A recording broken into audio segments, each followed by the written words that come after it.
Belasan tahun terbengkalai, puluhan rumah di kawasan Curug, Tangerang kini kosong dan terbengkalai. Rumah yang tadinya dihuni oleh etnis Tionghoa kini sekarang menjadi terbengkalai dan kosong. Banyak juga cerita-cerita mistis yang dialami oleh warga yang berada di sekitar lokasi itu.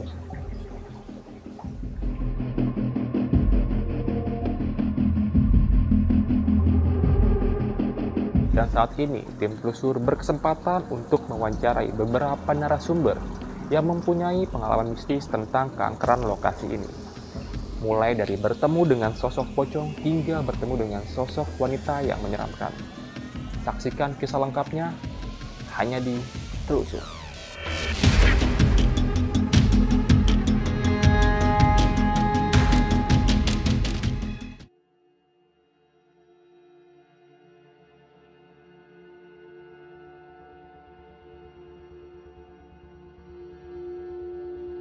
Nama saya Dul Kasim, mantan ketua RW. Pak, saya mau bertanya untuk lokasi perumahan yang ada di belakang kita ini, Pak. Ya. Itu dulunya difungsikan sebagai apa, Pak? Dulu perumahan sebagai itu saya tahu waktu tahun 2005 itu kan baru mulai dibangun.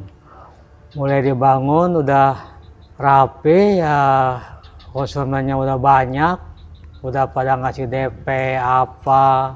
Tiba-tiba perumahan ini nggak diteruskan, tahu kenapa tahu jatuh ya. Mungkin juga bahan bangunannya juga mungkin ke materialnya juga mungkin utangnya banyak atau nggak tahu gimana, itu sering di demo gitu sama konsumen, udah 2 kali demo.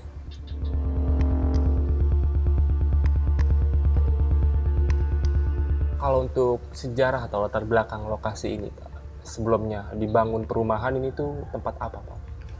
Dulu sebelum dibangun ini sawah di sampingnya juga tanah, ada makam kuburan gitu. Sawah yang menggarap juga dulu, yaitu sawahnya pemiliknya Pak Haji Thohir, pemilik sawah. Itu tahun 98 kalau nggak salah tuh. Akhirnya dibebasin, dibelilah pembebasan nama Pati Keris itu. Terus dibangunlah tahun 2005 itu baru diratakan, dibangun perumahan ini.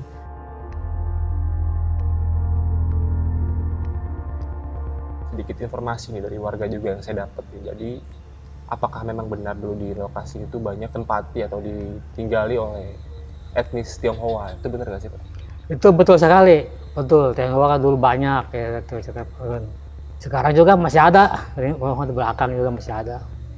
Kalau untuk terbengkalainya, Pak, lokasi ini tuh dari sejak tahun berapa, Pak?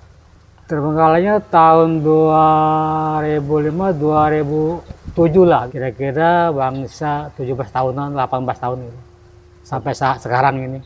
Berarti kurang lebih sekitar 17 sampai 18 tahun. 18 tahunan ya.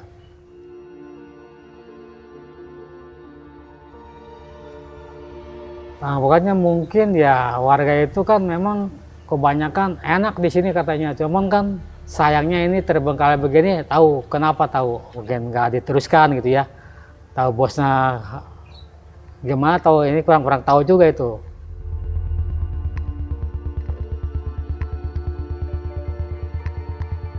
Ya dibilang angker nggak angker ya, kalau saya sih pribumi gitu belum pernah menemui, tapi yang lain itu kadang-kadang sering. Ada kakek-kakek, nenek-nenek, juga ada anak kecil gitu, kembar, ada sering gitu. Jadi anak kecil tuh lari-larian gitu. Kalau dari warga lagi nih, Pak, yang Bapak tahu, pernah nggak sih ada yang cerita sama Bapak atau Bapak denger gitu, pernah ngalamin kejadian misteri atau mistis di lokasi sini, Pak? Misteri ini kadang-kadang sering juga, katanya suka dijegat pocong katanya. Di belakang juga katanya itu yang ngontrak sering ke saya bilang, saya ketemu bapak-bapak katanya tinggi hitam gede katanya. Kalau saya itu mah jangan diganggu, cuma kakek saya gitu. Diganggu itu sering emang di belakang ini ada. Bisa dibilang di lokasi ini banyak penghuni makhluk ya. Banyak kasat matanya. banyak Pak. ya. Ada lagi nggak sih, Pak, kejadian yang Bapak tahu nih, Pak, yang dialami oleh warga sekitar? Kayak misalnya melihat penampakan atau diganggu oleh sosok yang ada di sini, Pak? Kalau diganggu belum pernah ya, kalau menampakkan sering gitu. sering gitu. Ya itu berupa itulah, kadang-kadang berupa nenek-nenek jalan, kakek-kakek jalan gitu, tumpang tinggi. Cuman nggak ada yang jahil gitu, cuman nggak ganggu. Biasanya muncul tuh di mana Pak lokasinya Pak? Tergantung sih ya, tergantung, kadang-kadang di belakang sini, di belakang rumah saya, kadang di sini juga, di samping ini juga sekarang ada.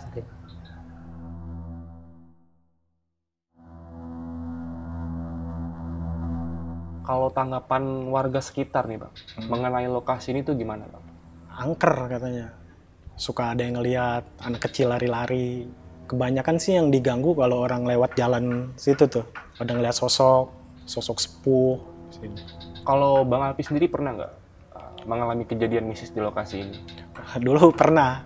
Waktu lewat jalan sini deh, depan perumahan ini. Saya lewat malam-malam. Itu pulang nongkrong tuh sekitar belum malam banget. Jam 9, jam 10-an lah. Tapi emang udah sepi di sini tuh. Nah, lewat depan sini, tiba-tiba motor mati. Lah kaget kan.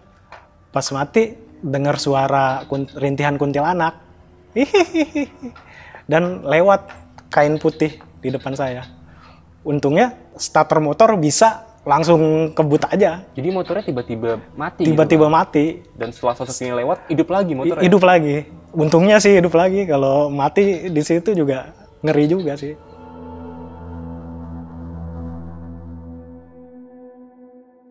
Kalau cerita mistis nih Bang, yang Abang tahu atau dengar dari warga sekitar ada nggak sih Bang? Ya itu aja paling yang jaga di pabrik dekat sini nih. Security suka ngeliat itulah apa, kuntilanak merah katanya mah. Terusnya suka ya anak kecil lari-lari katanya, ngeliat pocong juga. Yang banyak sih pocong. Ada nggak sih cerita yang Abang inget gitu mengenai kejadian yang pernah terjadi di warga gitu? Di sini kan ada yang ngontrak nih samping perumahan ini. Itu katanya malam-malam suka dengar suara bising. Dan mereka tuh pada penasaran, ada apa sih? Pas dilihat, ternyata banyak pocong. Maksudnya banyak gimana nih Bang? Karena di sini seringnya ngeliat pocong, emang pada gentayangan di sini. Oh, jadi yang dilihat sama si orang yang ngontrak ini pocongnya lebih dari satu gitu maksudnya? Lebih dari satu.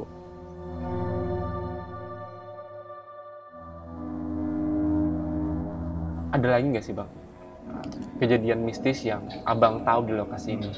Ada.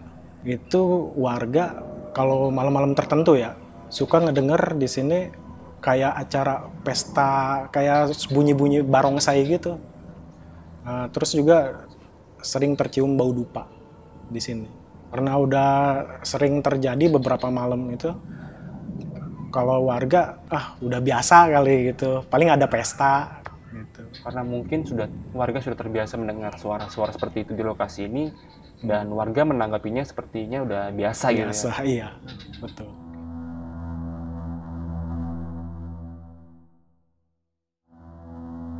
Jadi tuh ada lagi kalau malam-malam tertentu di sini saya juga pernah ngedenger suara-suara rame, kayak ada perkampungan aja gitu suaranya. Padahal mah di sekitar sini mah kosong, nggak ada pesta sama sekali.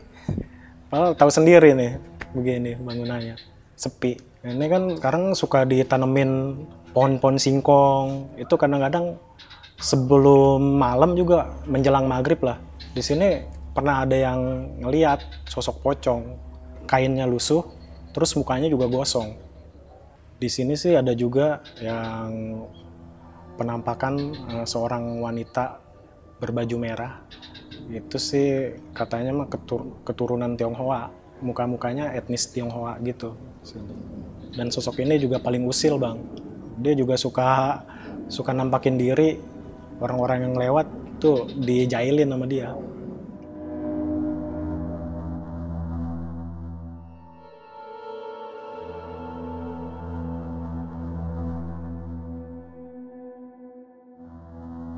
Gue Milda, 30 tahun Bang. Kamilda kan sebagai warga asli yang tinggal di sini sudah cukup lama ya Kak? Lama banget sih. Pasti Kamilda tahu sejarah tentang lokasi ini nih. Nah yang Kamilda tahu, lokasi ini tuh dulunya apa?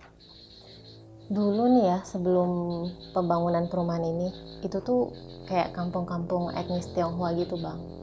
Jadi dulu kan zaman kerusuhan tuh yang 98, banyak kan dari daerah Curug, Cipari, Ciakar, sana pokoknya itu dihuni sama etnis-etnis Tionghoa ya, termasuk gue juga ada turunannya gitu, karena kakek gue, kakek buyut segala macam ya ada dari situ juga.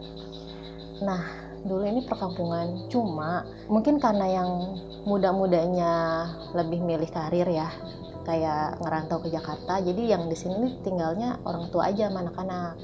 Jadinya ketika orang tuanya udah pada wafat, jadi terbengkalai lah. Sampai akhirnya kayak lahan sekitaran sini tuh dibeli gitu sama developer. Dulu di sini banyak bang, kayak ada babi hutan gitu ya, tapi dipelihara sama warga-warga etnis Tionghoa, termasuk anjing juga. Dan itu kita nih sebagai warga pribumi mau lewat sini aja tuh kayak takut gitu, karena ya ada si hewan-hewan ini gitu. Menurut warga sekitar nih, termasuk Kak Nilda juga nih, lokasi ini tuh gimana sih Kak? Ya namanya ini kan developer, terus nggak diterusin, terbengkalai kan udah mandek beberapa tahun lah. Angker pasti ada sih bang. Ada beberapa yang ngeliat lah banyak, termasuk sepupu gue juga ada. Jadi ini kan di sekitar sini ada jalan ya, tadi yang Bang John lihat sendiri. Itu sepupu gue lewat sama anaknya. Ini gue cerita dari sepupu gue, dia ngeliat kayak ada sosok ular gede gitu kata dia gitu di sekitaran sini, kayak ngelingkerin inilah perumahan ini. Terus juga ada yang lihat sosok kuntilanak merah terbang gitu kan dari pohon ke pohon. Ini kan masih banyak pohon juga ya di luaran. Ada yang lihat banyak sih, kayak apalagi pocong ya, itu kan juga di jalan situ ada tikungan tuh yang di belakang perumahan sini, biasanya tuh sering muncul di situ kata warga.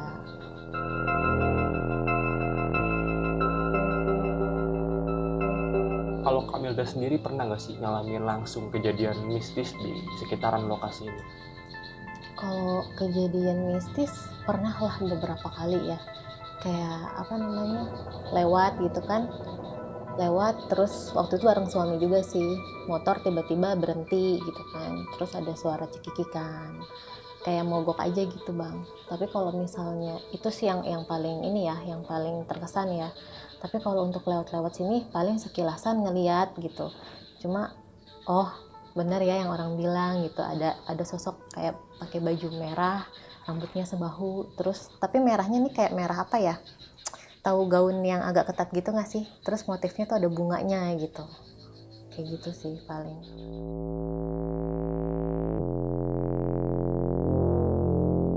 Nah terus dulu ada juga cerita warga sih bang. Ini gue denger lah jadi dari nyokap. Jadi ada warga bang kesasar. Dia celingak-celinguk daerah sini, kayak tengok-tengok. Kita tanya dong, bukan maksudnya warga sini, bukan gue gitu ya, warga sini ditanya nyari apa gitu kan. Nah ternyata si warga ini tuh bingung, kata dia tadi saya abis nanya ke orang, dia bilang rame katanya di sini. Terus nanya apa pak? Saya mau nanya jalan raya kesana kemana? Kesana itu daerah jalan raya PLP Curug ya. Dia bilang kemana katanya gitu. Tapi kok malah pada nggak ada katanya gitu. Tadi tuh rame katanya gitu bang. Cuma ya udah, kita yang oh yaudahlah cukup tahu gitu ya, ternyata yang si bapak lihat tuh sosok-sosok lain gitu yang ada di sini gitu. Kalau si bapak itu bilang sih rame katanya, rame kayak apa ya, kayak layaknya perkampungan gitu bang, ada anak-anak, ada ibu-ibu, bahkan ada yang lagi pada apa sih bakar-bakar dupa kayak gitu.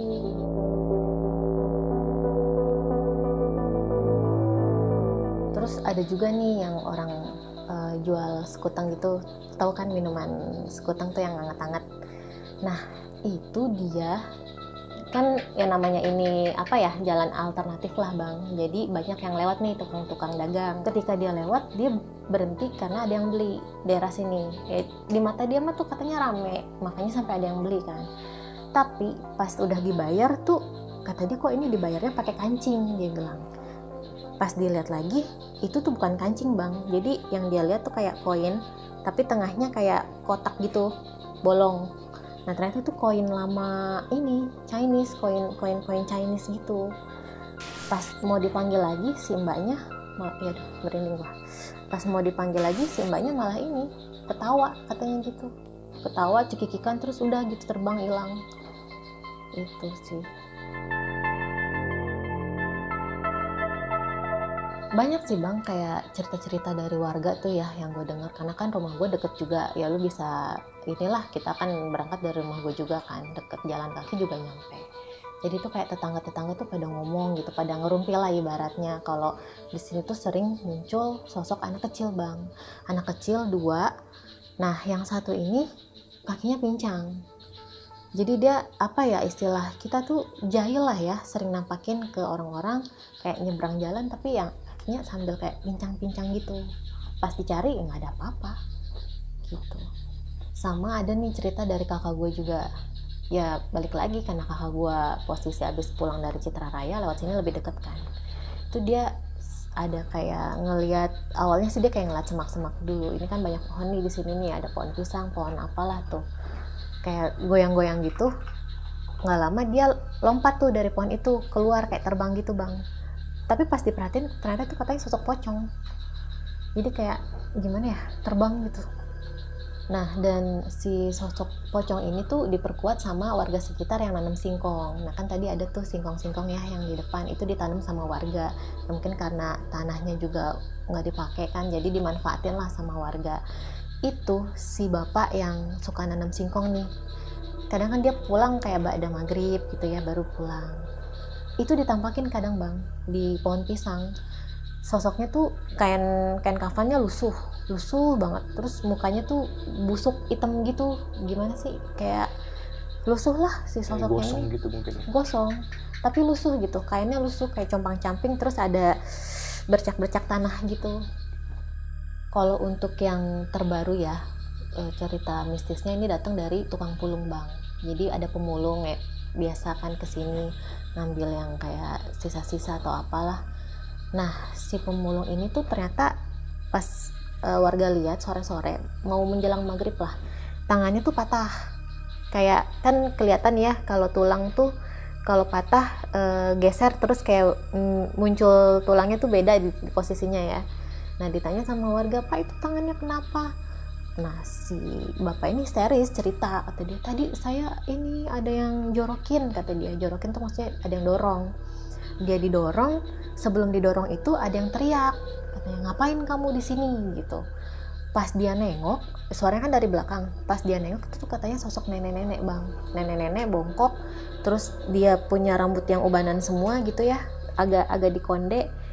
Ya udah gitu, didorong dia sampai ini apa, tulang itu patah. Soalnya kan ini kan tanahnya nggak rata ya, jadi kayak ada gundukan gitulah. Kalau misalnya mau ke jalan raya nih dari sekitaran sini tuh kayak agak naik gitu Bang. Nah kalau untuk penampakan suara sendiri, biasanya yang sering kedengeran di sini tuh suara-suara ramai, kayak ramai musik gitu Bang. Tapi suara-suara musik ini tuh munculnya nggak yang intens gitu, nggak yang selalu. Ada momen-momen tertentu tuh dia muncul, pokoknya setiap abis gerimis lah. Nah itu di saat abis hujan terus ada wangi-wangi dupa, biarpun kecium dikit aja itu udah pasti tuh muncul tuh dia. Kayak ada suara-suara apa, seng dipukul-pukul, terus kayak ada suara-suara, kalau menurut gue sih kayak suara-suara apa ya, pesta tapi ada unsur Betawinya gitu. Pokoknya lu pernah nggak sih ngelihat orang etnis Tionghoa zaman dulu tuh nikahan? Nah kayak gitu ada suara seng-seng dipukul. Nah mungkin itu kayak ini kali ya, yang apa tuh, barongsai gitu ya, kayak barongsai gitu.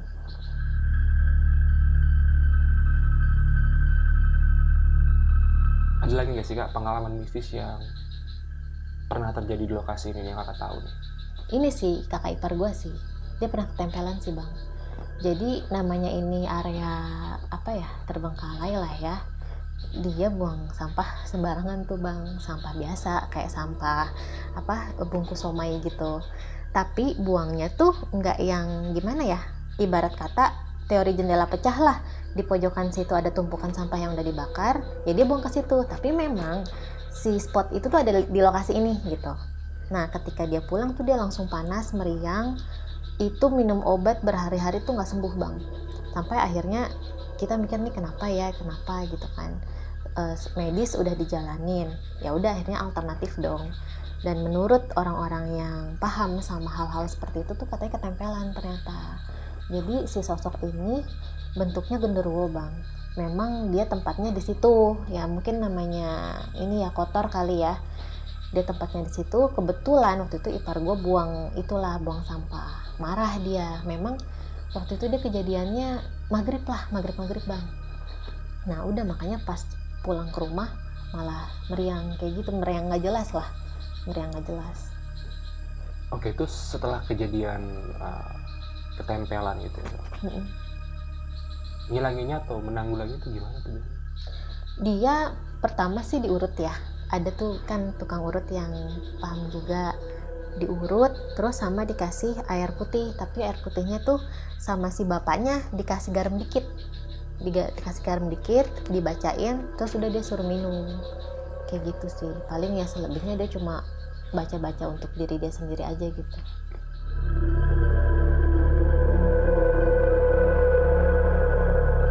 Kalau untuk di lokasi sekitaran tempat ini nih ya, yang paling serem dan angker tuh di mana sih?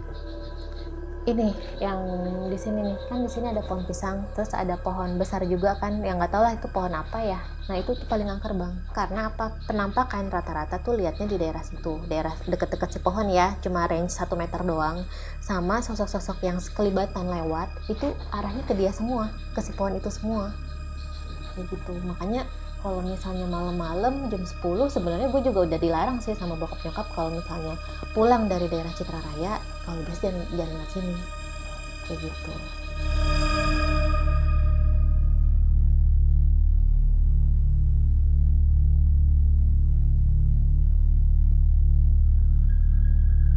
Oke, Kak Milda, sekarang kita udah berada di area depan ya Kak ya, dari klaster ini. Dan kalau untuk kejadian bapak yang kesasar nih Kak, yang ditemukan oleh warga itu di mana Kak lokasinya? Tepatnya sih di sini sih, di belakang Bang John. Karena kan akses ke sana kan udah masuk akses warga ya.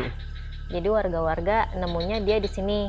Oke, dari berarti bisa dibilang dari kejauhan warga melihat sosok orang yang ada di sini. Terus sama warga disamperin gitu ya Kak? Disamperin. Posisinya dia linglung. Ya udah pas ketika ditanya, dia bilang mau nanya jalan. Ternyata si bapak itu posisi dari jalan sana. Oh, berarti dari jalan raya itu ya? Iya. Sorry, jalan alternatif ya? Oke. Pada saat jalan, dia tuh naik motor atau jalan kaki? Naik motor. Jadi motornya diparkir nih di sini. Motor diparkir, terus dia jalan ke sini. Dia karena di pandangan dia ya, banyak warga aktivitas di sini, jadi dia nanya. Gitu bang. Ternyata kan warganya hilang gitu aja pas dia tanya. Berarti bisa dibilang kejadian ini dialami bukan cuma oleh warga, tapi pelintas jalan juga sering diganggu ya Kak ya? Betul.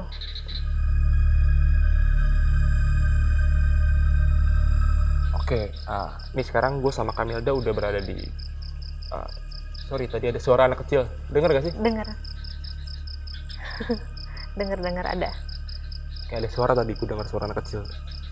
Terus ini kita udah ada di pohon yang Kamilda bilang angker ya? Iya. Ini lokasinya berada tepat di belakang gua, dan menurut Kamilda juga beberapa warga bilang kalau lokasi ini memang angker ya? Iya, ini spot yang paling angker lah di pohon ini. Ada kejadian apa aja nih yang kakak tahu? Itu tadi penampakan. Nah terus kalau misalnya lagi lewat nih naik motor, suka ada yang terbang bang dari sana. Kan namanya di atas ya terbang, terus kelihatan kan ke sini, ke arah sini. Oke. Gitu. Untuk kemunculan sosok itu pocong ya, lebih terutama pocong ya? Iya. Sering di sini kan?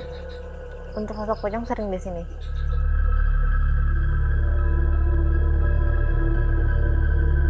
Oke, Kamilda, sorry nih Kak, tadi kita kan juga sempat membahas tentang satu kejadian yang dialami oleh pencari rongsok ya. Itu kejadiannya di mana Kak? Kalau untuk ini di sini sih lebih tepatnya nih.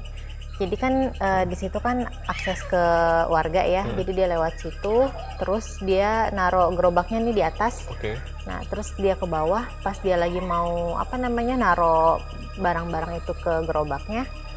Itu kata dia ada yang dorong dari sini nih. Berarti warga menemukan si bapak ini dengan kondisi yang tangan sudah patah di lokasi sini ya. Iya. Terus kita lanjut ke cerita tadi kakak yang ngebahas tentang sering munculnya sosok anak kecil, 2 orang anak kecil, bahkan yang satu kakinya pincang. Itu di mana lokasinya Kak? Sini nih. Jadi kayak nyebrang gitu dia. Oh, oke. Nyebrang Ini memang- sini. Kan kelihatan tuh dari jalanan. Iya, oke. Jadi memang ini akses jalan yang biasa dipakai warga untuk jalan bolak-balik ya kayak. Ya, ini adalah akses jalan yang dipakai warga untuk warga yang kayak nanam singkong. Oke. Kayak gitu, yang nanam pisang.